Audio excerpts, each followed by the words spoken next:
Today I'm going to show you how to update the Skydio 2. Updating the Skydio 2 is really simple. Go to the Info tab at the bottom, click on Software Update, click Start Update, and allow the software to download. Now this process will take some time, so please be patient with it.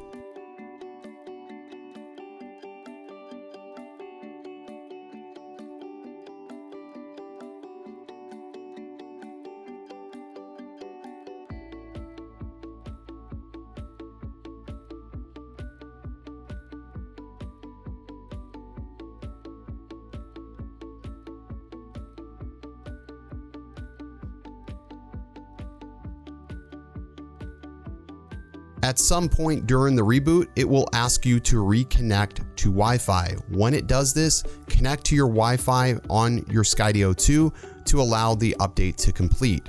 Return to the application as soon as you connect to Wi-Fi. The update will finish to install and you should be ready to fly. I hope this helps anybody wanting to know how to update the Skydio 2 or exactly how long it will take. The entire process took roughly about 7.5 minutes from start to finish.